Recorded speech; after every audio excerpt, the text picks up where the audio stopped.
domestic distress, such as earthquakes, floods, and hurricanes.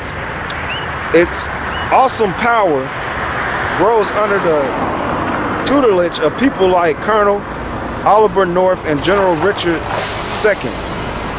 The architects on the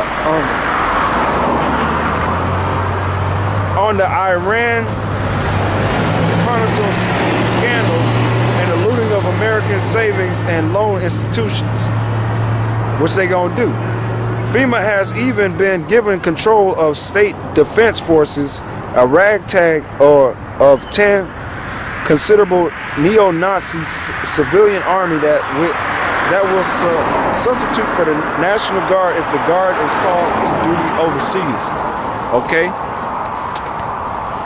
So they already got a military-backed force. That's them foreign troops, and that's you people, alright? It said neo-Nazi, alright? And they gonna do to you people like they did supposedly in Germany to them so-called Democrats. It says the most powerful organization in the United States. Though it may be most powerful organization in the United States, few people know that it even exists. That's right. So a lot of people scoff at this whole concept due to the fact that of their incredulity or their ability, or they just lazy. They don't want to know. They will basically incredulity. But it has crept into our private lives. Even mortgage papers contain FEMA names in small print if the property is in question is near a flooded plain. FEMA was deeply involved in Los Angeles riots and the 1989 Loma Prieta earthquake in San Francisco Bay Area. Some of the black helicopter traffic report throughout the United States, but mainly in the West California, Washington, Arizona, New Mexico, Texas, and Colorado are flown by FEMA personnel. FEMA has been given responsibility for many new disasters, including urban forest fires, home heating emergencies, refuge situations, urban riots. That's going into your race wars, man, because it said the neighbor should show no pity upon his neighbor, man, for the lack of bread and great tribulation. Meaning what? When they implement martial law, and they show you in that movie Contagion, okay, these people gonna get so hungry and desperate, they gonna go to each other's house and start looting, man. So urban, alright, or city riots, okay, and emergency planning for nuclear and toxic incidents. In the West, it works in conjunction with the Sixth Army. FEMA was created in a series of executive orders. A presidential executive order, whether constitutional or not, becomes law simply by its publication in the federal register. Congress is bypassed. That's why the presidents just signed it, and you people will know nothing about it. Then they try to play it off and say, well, the Congress didn't know nothing about it. Well, they don't have the power to do that. Only the president has the power to sign these things in, and the president is in league or in agreement with the elite banking families. That's going back in Isaiah 10 and 1. All right, here's some of the executive orders. It says executive order number 12148 created the Federal Emergency Management Agency that is to interface with the Department of Defense for civil defense plans and funding. An emergency was appointed. FEMA has only spent about 6% of its budget on national emergencies. The bulk of their funding has been used for the constitution of secret underground facilities to assure continuance of government in case of a major emergency, foreign or domestic. All right. Executive Order number 12656 appoints the National Security Council as the principal body that should consider emergency powers. This allows the government to increase domestic intelligence and surveillance of U.S. citizens and would restrict freedoms of movement within the United States and grant the government the right to isolate large groups of citizens. besiegement.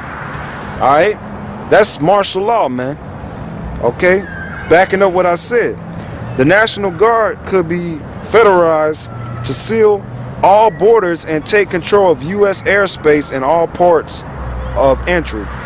Here are just a few executive orders associated with FEMA that would suspend the Constitution and Bill of Rights, which all your so-called freedoms will be taken away when martial law is implemented. All right? Since these executive orders have been on record for nearly 30 years and could be enacted by a stroke of a presidential pen, Executive Order 10990 allows the government to take over all modes of transportation and control of highways and seaports. All right? And if you notice, they've been doing a lot of work on the highways, rebuilding them. Not only because they falling apart, but they expanding the lanes and stuff. You people think, oh, now it's 4 lanes. Nah, those lanes was expanded so that they can have them troops and stuff with them tanks and stuff. Ship people to them places they want you to be at. All right. Executive Order 10995 allows the government to seize and control communicational media. Meaning what? All your forms of communication, your phone, your iPod, that's the power grid. Which they had a documentary, which Lord willing I gotta watch that, but they had a documentary on History Channel proposing that what if the power grid shut down? You know, it was a blackout all over the United States. How the people would react and how they would go. That's coming. Executive Order 10997 allows the government to take over all electronical power, gas, petroleum, fuels, and minerals. That's your gas stations, man. All right? Meaning they will have the power to shut down everything if they want it, which they will do.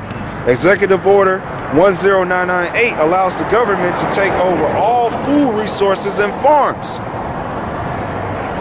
So that's your famines, man. Okay? Your man-made famines. They're going to have the power to allow food to come in and out the cities, man. And that's in the scriptures. Okay? Executive Order 11000 allows the government to mobilize citizens and to work brigades under government supervision. All right? Basically, if you take the chip, the RFID chip, when they bring this in, they're going to allow you to work because it says that no man may buy or sell save he that had the mark or the number of his name in his right hand or in his forehead. All right? So these work brigades is basically them allowing you to work if you take the chip. And if you're working, then they're going to allow you to eat. Okay? All right? Because they're going to control everything. All right? Executive Orders 11001 allows the government to take over all health, education, and welfare facilities or faculties, functions, Read that again. Executive Orders 11001 allows the government to take over all health, education, and welfare functions. All right? So, like I said, the chip is going to affect all aspects, health, education, and welfare. Executive Orders 11002 designate the Postmaster General to operate a national registration of all persons. What's up? That's how they gonna keep track of you people through that chip, man. Okay? Executive Order 11003 allows the government to take over all airports, aircrafts, including commercial aircrafts. Executive Order 11004 allows the Housing and Financial Authority to relocate communities, build new houses with public funds, designate areas to be abandoned, and establish new locations for populations. Okay? Alright? Now here in Fort Mill, alright, it's a place that's next to the high school, which is a military port for like the National Guard or whatever. And in there they have all these big ass vehicles basically where they can come wherever they're gonna go to get these people, tell them to go into that, and they're gonna ship them to where they want to take